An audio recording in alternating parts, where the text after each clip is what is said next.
Magkano naman yung commissions? Ang dami ng commission. Yung mga tao natin, hindi ko pa nakikita sa buong buhay ko. Ang laki ng commission. Sino to? Sir, Mindanao yan. Diba? Kaya kung akong boss, dapat kilala ko itong tao ito. Dapat nagre-report. Gusto mong kumita mo gano'n kalaki. Mag-report ka muna sa akin. Ako boss, hindi naman gano'n ang system. I don't even know you guys, but because you're feeding the system, you're embracing the system, and that is the reason you're making that money.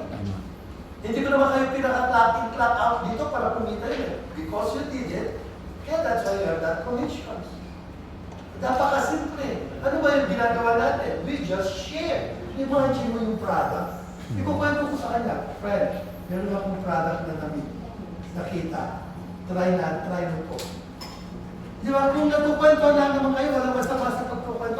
Ay, doon ang tatanong niya, magkano yan? Siyempre, pag sinabi mo, pag-SRP namin, for what? Pag gusto mo, wala namang membership, wala siyang joining fee, the good thing is, you can get it for 5.8. We call it sponsors access package. 2 piraso yun. So, pumapatak lang ng tunay. Sasabihin niya, ay, ang mahal. Yan din na sinabi ko. Agree lang naman kayo sa kanya. Yun yung sinabi ko noong una, friend, mahal. Kaya lang kasi, the reason, nasabi ko yun, na kasi hindi ko alam na, pero itong cream na to, alam mo kung alam kung cream na to, kahit 1 million to, kung ma-address naman yung issue ko, I'll buy it. Yes. Kung 1 million ako, bibili ko. Because health is wealth. Walang pressure pagdating sa kalusugan natin. Gagawin natin. Kaya lang buti hindi gano'n kamahal. Kasi, kaya nga sabi ko, try mo na. Walang mawawala. Kaya yung tao, pag na-try yan, believe me guys, Yes. imagine darating yung time, Permax is gonna be a household. Yes. Excited ba kayo? Yes. And then we're the beginning of this. Ito yung pala yung office natin. You're sitting in the corporate office. What if someday, sa atin na itong buong building na Yun. Woo! Magkano ba to? Di ba? At yung office ko nandun sa taas. At hindi kayo makapunta doon kasi ilang floor ang dadaanan dito. Eh ngayon pa lang, di ba, let's embrace one another kasi eventually someday it will happen. Yeah. And I do believe it will Yes. happen. It's just a matter of time. Tama. Right? Yes. Imagine nyo, kung dati natin, nag-SMX lang tayo. What if someday nasa Pilipinas rin Woo! tayo? At saan kayo nakaupo? Nandun kayo sa VIP seat. Yun. Kasi kayo yung nandoon. Kayo yung nandito ngayon on the beginning of something big. Hindi darating yung panahon na gano'n kayo doon sa dulo ng kabatchmate ko.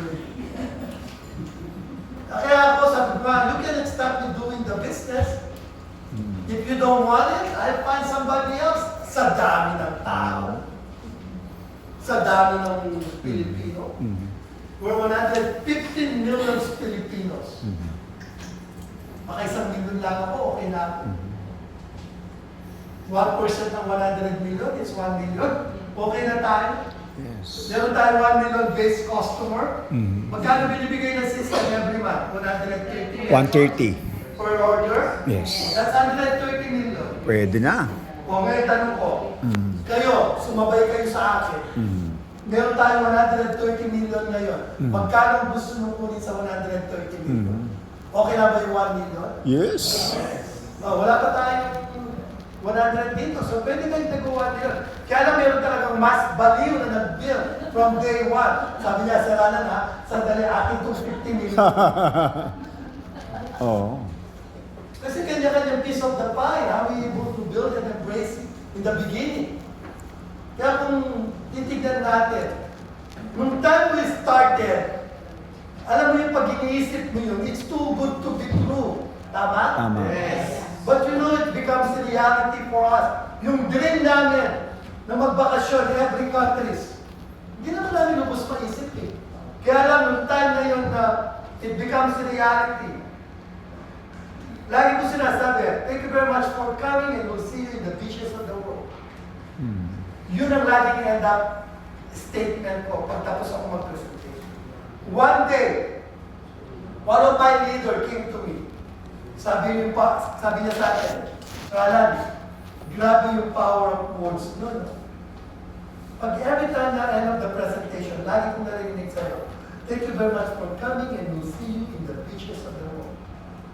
Sabi niya, lagi sinasabi ko yun.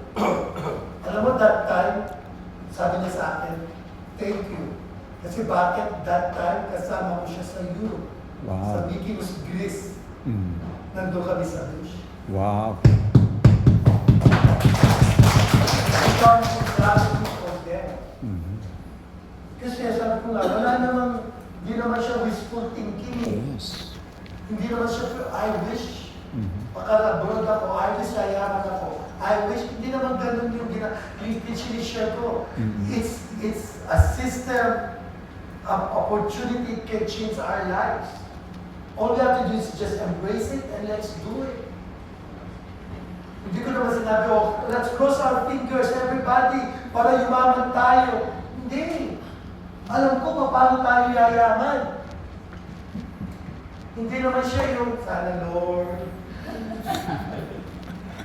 Yes, we pray a lot, but the thing is, nasa atin pa rin yung action. Yes. Binibigyan na tayo ng pagkakataon. Alam niyo, minsan meron akong kwento sa inyo. I love to share stories. I still remember, I was in Florida invited. In-invite ako. Sabi na may magpe-present tayo. Ako naman, dahil ko pa si joke box. Joke box na kailangan hulugan para mag-present, ay para tumugtog, di ba? Eh ako, pag sinabi mag-present, ako naman, para ako si the company started, tatayo ko sa the company started, and basta, trabaho ko eh. Kumbaga, gano'n lang po eh. Magpipresent talaga ako. Eh sabi niya, nasa Florida, Dad, in-invite ako, daming tao, pipresent ka, present tayo. Sabi ko, sige. Hindi kami na ako, nasa Florida ako. Habang nandun ako sa kaibigan ko, tinutulungan ko yung team ko na mag-play. Pagdating ko sa bayan, daming tao. Tuwang-tuwa ako pag maraming tao. Daming tao. Siyempre, pag maraming tao, marami kang mapapasign up.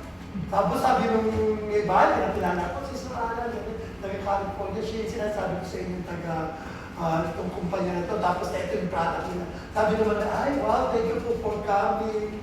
Sabi ko naman, welcome ako. Sabi ko, kung mag-start na po tayo. Kung mag-start na kami. Oh, hallelujah. Ako prayer, rally pa rin siya.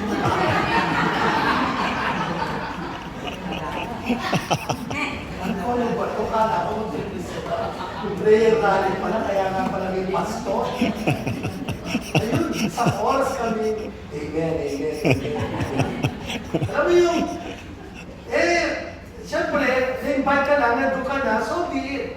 Ako naman, nandun na ako, at the end ng prayer meeting, tinawag ako sa kanila, meron po tayong bisita, mag-share lang po siya ng konting business, ng opportunity. So sana po bigyan natin ng pagkakataon. Ganun. Ako naman, paano mo isa-segue yung prayer ko? Saka business. Ako pa naman, business na business. Naka-business na tayo pa ako. So ako naman paano kaya mo business ko? So sabi ko, alam ko na. So ini-start ko dun sa kwento. Bago ko po i-share yung opportunity, na lang really excited to share it. May kukwento po muna ako sa inyo. Okay lang po ba yun? Sabi ko sa kanila. Sige, Sarana. Meron po kasi akong alam na kwento sa parang regarding about na si Juana Madasali. Connect ko.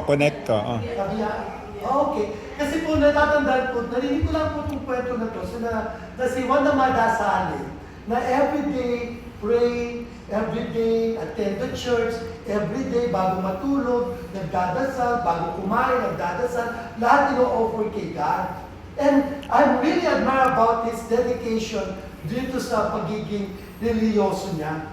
Sabi ko, alam niyo po, ang narinig ko lang kwento, one time, biglang umulan, bagyo, bumabaha doon sa kanila. Ang sabi ng barangay head nila, kailangan nila mag-vacate, kailangan nila lisanin yung lugar. Kasi lulubog yung lugar, baka pwede silang mamatay. Ngayon, dumating po yung first rescuer. Ano sabi niya doon sa first rescuer? Hindi, titigil yan. And God will save me kung ano man mangyari sa akin. Ano mangyari sa lugar natin. Tapos, umulan, dumagyo. Ang lakas ng ulan. Nagdadasal pa rin siya. Nasa second floor na. Diba? Sabi niya, Lord, save me, gano'n. Kasi sabi niya, patigilin mo. Dumating yung second rescuer. Sabi niya, umalis ka na kasi pataas ng pataas. Hindi pa rin siya sumakay. Sabi niya, Lord, my God will save me. Nagpipray pa rin siya until tumaas yung baka. Nasa bubong na siya, nakaluhod, nagdadasal.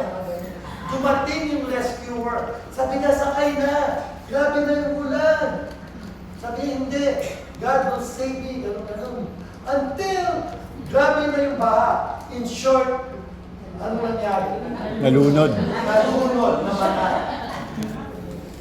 Sabi nung, a good thing, dahil madasalin siya, religyoso siya, diretso siya sa langit. Kaya pagdating niya sa langit, sinisisi niya si Lord. Sabi niya, Lord, why you forsaken me? Ba't mo ako pinabayaan? Sabi niya, bakit hindi mo ako niligtas? Dasal pa ako nagdasal sa'yo. Every day, nagdadasal ako, nag-aatin ako ng church. Sabi ni Lord, nagpadala na ako ng 3 rescuers sa'yo eh. Hindi ka sumakay. Diba? Yeah.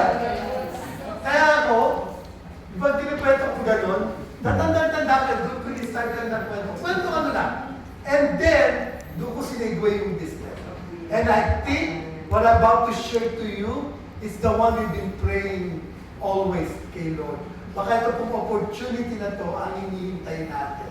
Na I know some of you guys praying for financial freedom. So I'm gonna see. And the company started.